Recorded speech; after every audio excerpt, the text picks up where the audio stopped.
Assalamu alaikum. My name is Rabia and today I am going to teach you biology chapter number 11 bioenergetics. Bioenergetics को अगर हम define करते हैं तो सबसे पहले बायोएनर्जेटिक्स का हमें पता होना चाहिए. Bio mean living organism and energetics mean energy. अगर हम इसकी डेफिनेशन देखें तो study of energy relationships and energy conversion with in the biological system. किसी भी बायोलॉजिकल सिस्टम में एनर्जी का जो रिलेशनशिप होता है और एनर्जी का जो कन्वर्जन होता है कि एनर्जी किस तरह से एक फॉर्म से दूसरी फॉर्म में कन्वर्ट हो रही है, this is known as bioenergetics.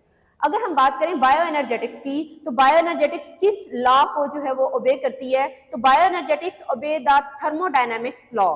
ठीक है, थर्मोडायनेमिक्स लॉ जो है इसको ये ओबे करती है. ये आपने फिजिक्स में पढ़ा होगा थर्मोडायनेमिक्स लॉ. तो ये जो बायोएनर्जेटिक्स है ये ओबे करती है थर्मोडायनेमिक्स लॉ को. ठीक है, अब सबसे पहले अगर हम देखें लाइक हमारे पास सन है, जो सूरज होता है, सूरज से हमारे पास जो एनर्जी आती है उसे हम कहते हैं सोलर एनर्जी. और ये हमारी बॉडी के अंदर जितने भी मेटाबॉलिक प्रोसेसेस हो रहे हैं उन सब के लिए सोलर एनर्जी जो ये बहुत ज्यादा इंपॉर्टेंट होती है. मतलब ये सारा जो मेटाबॉलिक जो प्रोसेस है ये बेस्ड कर रहा है सोलर एनर्जी पे. अब वो किस तरह से, ये जो सोलर एनर्जी है इसको कैप्चर करती हैं प्लांट्स.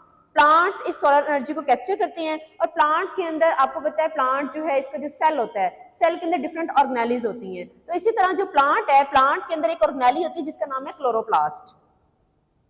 ठीक है, इस क्लोरोप्लास्ट के अंदर एक पिगमेंट पाया जाता है जिसे हम कहते हैं क्लोरोफिल. तो ये जो क्लोरोफिल होता है दरअसल इसका मेन काम होता है, ये करता क्या है, कन्वर्ट सोलर एनर्जी. ये जो सोलर एनर्जी है जो कि प्लांट ने कैप्चर की है और इसके अंदर जो ऑर्गेनेली है क्लोरोप्लास्ट इसने इसको एब्जॉर्ब किया है, इसके अंदर ये जो पिगमेंट है क्लोरोफिल, इसका मेन काम क्या होता है, इसी सोलर एनर्जी को कन्वर्ट करना इनटू केमिकल एनर्जी. और केमिकल एनर्जी में कन्वर्ट करने के बाद ये इस सोलर एनर्जी को, मतलब ये जो सोलर एनर्जी है इसको केमिकल एनर्जी में कन्वर्ट करने के बाद इसको स्टोर कर लेता है विद इन द शुगर. अगर हम इसकी बेस्ट एग्जांपल देखें, हमारे पास फोटोसिंथेसिस का प्रोसेस है. आपको पता है फोटोसिंथेसिस को अगर हम डिफाइन करें तो photosynthesis is the process in which energy poor inorganic oxidised compound. मतलब जो energy poor inorganic oxidised compound होते हैं, लाइक जैसे बात करें कार्बन डाइऑक्साइड एंड वाटर. ठीक है, तो ये जो कार्बन डाइऑक्साइड है इससे हमें मिलना है कार्बन और ये जो वाटर है इससे हमें मिलेगा हाइड्रोजन. तो ये जो एनर्जी पुअर इनऑर्गेनिक कंपाउंड्स जो हैं इनसे हमने क्या करना है, एनर्जी रिच ऑर्गेनिक कंपाउंड्स बनानी है, लाइक हमारे पास कार्बोहाइड्रेट्स.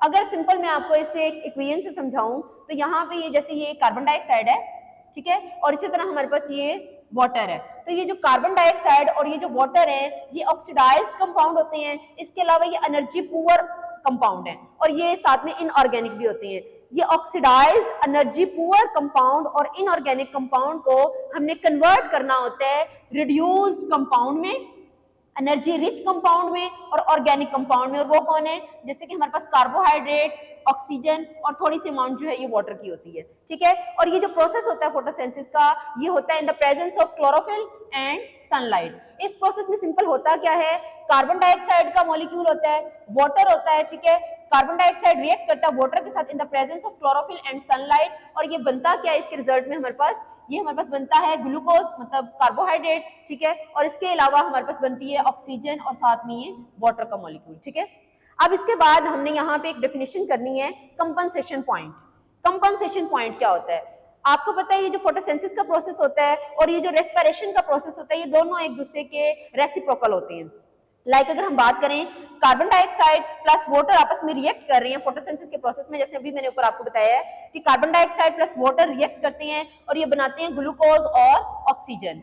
इसी तरह अगर हम बात करें रेस्पिरेशन की तो रेस्पिरेशन में जो प्रोसेस है ये उल्ट हो जाता है. ठीक है, वाइस वर्सा होता है. इसमें क्या होता है, ग्लूकोज जो है वो रिएक्ट कर रहा है ऑक्सीजन के साथ, मतलब इसके जो प्रोडक्ट हैं वो यहाँ पे एक्ट करेंगे एज ए रिएक्टेंट. यहाँ पे ग्लूकोज जो है वो ऑक्सीजन के साथ रिएक्ट करेगा और ये क्या बनाएगा, कार्बन डाइऑक्साइड बनाएगा और वाटर बनाएगा. ठीक है, और साथ कुछ अमाउंट जो एनर्जी की भी मतलब रिलीज होती है. अब यहाँ पे देखें ये रिएक्टेंट है और यहाँ पे ये प्रोडक्ट है.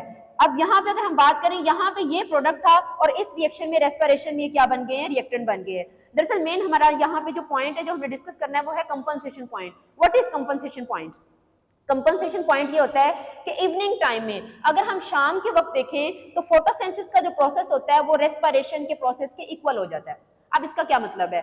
मतलब फोटोसिंथेसिस के प्रोसेस में ये जो ऑक्सीजन रिलीज हो रही होती है, ये ऑक्सीजन एनवायरनमेंट में नहीं जाती, बल्कि ये जितनी भी ऑक्सीजन रिलीज हो रही है, ये सारी की सारी ऑक्सीजन रेस्पिरेशन के प्रोसेस में जो है वो यूज हो रही होती है। और इसी तरह अगर हम बात करें रेस्पिरेशन के प्रोसेस में ये जो कार्बन डाइऑक्साइड रिलीज हो रही है, ये सारी की सारी कार्बन डाइऑक्साइड जो है ये फोटोसिंथेसिस के प्रोसेस में रात के वक्त मतलब शाम के वक्त इवनिंग टाइम में ये यूज हो रही होती है। तो this is known as compensation point in which the process of photosynthesis equal to the process of respiration, मतलब जितना मतलब प्रोसेस फोटोसिंथेसिस जो है ये इक्वल हो जाए अगर इसका रेट रेस्पिरेशन के रेट के, तो इसे हम कहते हैं कंपनसेशन पॉइंट है। नेक्स्ट जो हमारे पास मेन टॉपिक है इस चैप्टर का वो है water and photosynthesis, most important long question.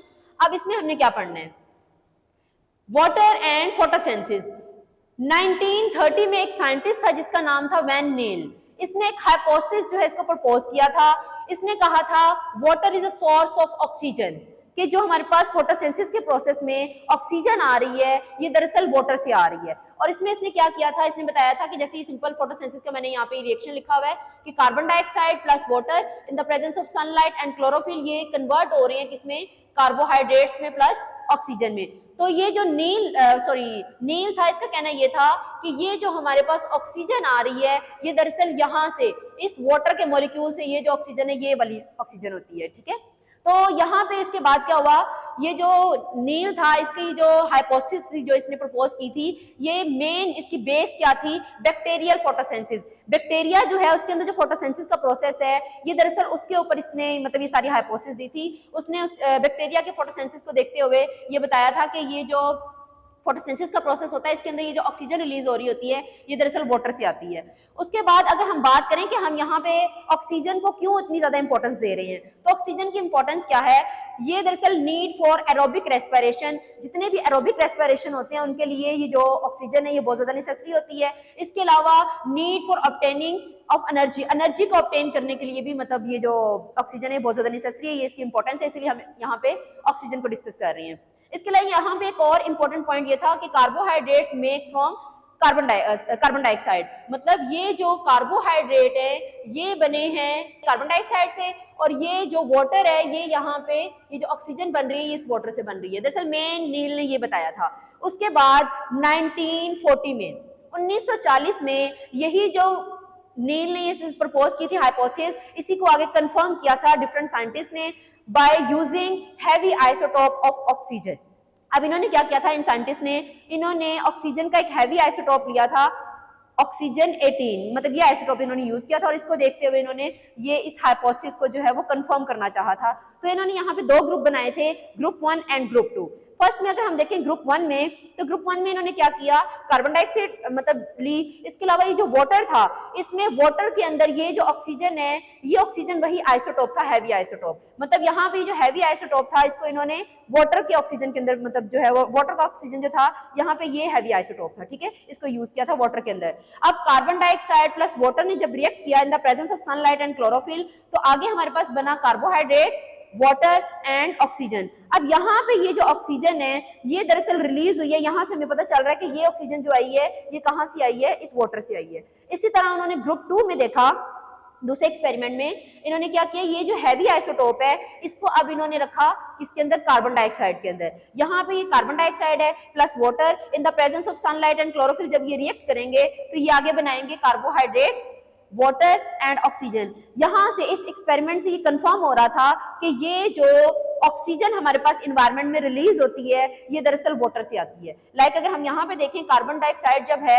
इसके अंदर हमने इस हैवी आइसोटोप को डाला है तो ये कार्बोहाइड्रेट बना रहा है, मतलब कार्बोहाइड्रेट और ये जो वाटर का मॉलिक्यूल है ये आते हैं कार्बन डाइऑक्साइड से, और ये जो ऑक्सीजन है ये कहां से आती है? ये इस वाटर के मॉलिक्यूल से आती है, ठीक है। तो इस हाइपोथेसिस को कंफर्म किया था डिफरेंट साइंटिस्ट ने बाय यूजिंग हैवी आइसोटोप, और इससे हमें पता चला था कि एनवायरनमेंट के अंदर ये जो ऑक्सीजन रिलीज होती है फोटोसिंथेसिस के प्रोसेस में ये कहां से आती है? ये इस वाटर मॉलिक्यूल से आती है, ठीक है।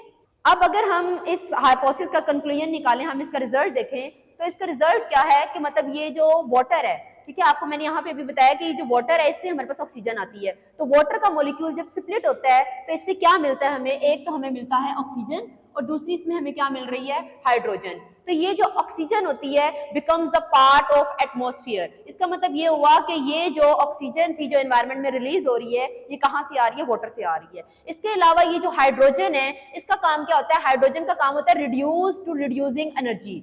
अब रिड्यूस टू रिड्यूसिंग एनर्जी का मतलब क्या है, आप चैप्टर में आगे जैसे जाएंगे तो आपको यहाँ पे एक एनर्जी की फॉर्म मिलेगी NAD+, ठीक है। अब ये जो NAD+ है ये जो हाइड्रोजन यहाँ पे रिलीज हो रहा है ये हाइड्रोजन क्या करता है, इसके साथ रिएक्ट करता है NAD+ के साथ और ये इसको कन्वर्ट करता है, इसको रिड्यूस कर देता है किसके अंदर, NADPH2 में, ठीक है। और यही रिड्यूसिंग एनर्जी होती है, ठीक है। लाइक हमारे पास ये एनर्जी मॉलिक्यूल्स होती हैं NADPH, FADH, ठीक है। और इसी तरह ATP के मॉलिक्यूल्स ये आप चैप्टर में लास्ट में पढ़ेंगे जब आप आगे जाएंगे। इसके अलावा ये हमारा टॉपिक जो है वाटर एंड फोटोसिंथेसिस ये तो कंप्लीट हुआ है। अब मैंने आपको यहाँ पे एक छोटा सा इंट्रोडक्शन दिया था कि ये जो प्लांट्स हैं, प्लांट के अंदर क्लोरोप्लास्ट होता है, ठीक है। जो मेन ऑर्गेनेली होती है प्लांट के सेल्स के अंदर क्लोरोप्लास्ट जहाँ पे फोटोसिंथेसिस का प्रोसेस हो रहा होता है। तो दरअसल हम इसको यहाँ पे डिस्कस करने लगे हैं। क्लोरोप्लास्ट क्या है, जितने भी ग्रीन प्लांट्स होते हैं, मतलब जितना भी ग्रीन मतलब प्लांट का अगर हम कोई भी पार्ट देखें जो ग्रीन कलर का नजर आ रहा होगा तो वो उसके अंदर जो है वो क्लोरोप्लास्ट होता है, ठीक है। अब देखिए लीव्स जो है, लीव्स के अंदर सबसे ज्यादा क्लोरोप्लास्ट जो है वो पाया जाता है। तो leaves are major site of chloroplast. मतलब अगर हम बात करें यहाँ पे लीव की तो लीव के मिलीमीटर स्क्वायर में मतलब 500 मिलियन तक क्लोरोप्लास्ट जो है ये प्रेजेंट होते हैं। इसके बाद अगर हम यहाँ पे देखें मेनली जो लीव का जिस पार्ट के अंदर क्लोरोप्लास्ट होता है उसे हम कहते हैं ये मीजोफिल है, ठीक है। मीजोफिल के अंदर मोस्टली जो है ये क्लोरोप्लास्ट पाए जाते हैं। अगर हम क्लोरोप्लास्ट के स्ट्रक्चर की बात करें तो इसके अंदर मेन 3 पार्ट्स हैं इसके। एक होता है इसमें इन्वेलप, ठीक है। ये जो डबल मेम्ब्रेन इसकी नजर आ रही है इसको हम कहते हैं इन्वेलप, ठीक है। ये डबल मेम्ब्रेन को हम कहते हैं कलेक्टिवली इन्वेलप है ये, ठीक है। इसके अलावा यहाँ पे एक फ्लूइड होता है इस क्लोरोप्लास्ट के अंदर, ये जो रीजन नजर आ रहा है यहाँ पे फ्लूइड होता है, ये सारा यहाँ पे फ्लूइड ऑर्गेनेली है और इस फ्लूइड को हम कहते हैं स्ट्रोमा, ठीक है। और थर्ड इसमें जो चीज होती है वो होती है थैलाकोइड। थैलाकोइड क्या होता है, thylakoid are system of membrane form interconnected set of flat disc like sac with thylakoid lumen. यहाँ पे ये आपको डिस्क लाइक स्ट्रक्चर नजर आ रहे होंगे, ये डिस्क लाइक स्ट्रक्चर्स में, ठीक है। और ये आपस में इंटरकनेक्टेड है। अब देखें ये जो थैलाकोइड है इसके अंदर ये जो आपको ये डिस्क लाइक स्ट्रक्चर नजर आ रहे हैं, जैसे आप कॉइन की बात कर लें, एक कॉइन है आप उसके ऊपर दूसरा कॉइन रखते हैं, तीसरा कॉइन रखते हैं, चौथा कॉइन रखते हैं। इस तरह ये जब कॉइन्स को आप इकट्ठा करेंगे तो ये जो स्टैक ऑफ बंडल बन रहा है, this stack of bundle is known as grana, ठीक है। और ये आपस में एक ग्रेना जो है दूसरे ग्रेना से कनेक्टेड है और इसको हम कहते हैं इंटरग्रेनम या फिर इंटरग्रेनम, ठीक है। तो ये आपने बताना है कि ये जो हमारे पास स्ट्रक्चर है इसे हम कह रहे हैं ग्रेना। ये जो कनेक्टेड है ये ग्रेना एक दूसरे के साथ अटैच है, ये है इंटरग्रेना, ठीक है। और ये जो स्टैक ऑफ बंडल मतलब ये जो हमारे पास सेट ऑफ फ्लैट डिस्क हैं, मतलब ये सेट और ये सेट, इसको कलेक्टिवली हम कहेंगे ये थैलाकोइड है। तो ये मेन साइट होती है क्लोरोप्लास्ट, क्लोरोप्लास्ट जहाँ पे फोटोसिंथेसिस का प्रोसेस हो रहा होता है। और ये जो इसके ल्यूमेन है, मतलब ये जो आपको ये स्टैक ऑफ बंडल्स नजर आ रहे हैं जिनको हमने ग्रेना का नाम दिया था, ये दरअसल यहाँ पे प्रेजेंट होता है पिगमेंट जिसका नाम होता है क्लोरोफिल। और मैंने आपको पहले बताया था कि ये जो क्लोरोफिल होता है इसका मेन काम होता है, यहाँ पे हमने पढ़ा था convert solar energy into chemical energy. मतलब ये क्या करेगा, सूरज से आने वाली, मतलब ये देखिए मैंने आपको बताया था फोटोसिंथेसिस के प्रोसेस में सनलाइट यूज होती है, तो ये जो सनलाइट है ये इसको कैप्चर करता है। मतलब क्लोरोफिल जो है ये क्या करेगा, इस सनलाइट को एब्जॉर्ब करेगा और इस क्लोरोफिल के थ्रू ये जो सनलाइट है मतलब सोलर एनर्जी है ये कन्वर्ट होगी किसके अंदर, केमिकल एनर्जी में। और उसके बाद उसको शुगर की फॉर्म में मतलब कार्बोहाइड्रेट्स के फॉर्म में इसको स्टोर कर लिया जाता है। अच्छा, इस तरह ये हमारा ये जो टॉपिक है ये क्लियर हो गया और इसमें मैंने आपको बताया था कि वाटर एंड फोटोसिंथेसिस जो है ये मेन इंपॉर्टेंट लॉन्ग क्वेश्चन है। तो आपने बच्चे क्या करना है, कल आपने एक असाइनमेंट एक रेडी करनी है, ठीक है। उसमें आपने जैसे आप लॉन्ग क्वेश्चन आपको पेपर में आता है तो आप पेपर में जिस तरह से प्रेजेंट करते हैं इसी तरह आपने यहाँ पे वाटर एंड फोटोसिंथेसिस को as a long question present करना है और एक असाइनमेंट प्रिपेयर करनी है। और वो असाइनमेंट आपने अपनी क्लास इंचार्ज जो है उनको व्हाट्सएप ग्रुप में जो है वो शेयर करनी है ताकि आपकी अटेंडेंस वहाँ पे हो सके। थैंक यू सो मच, अल्लाह हाफिज़।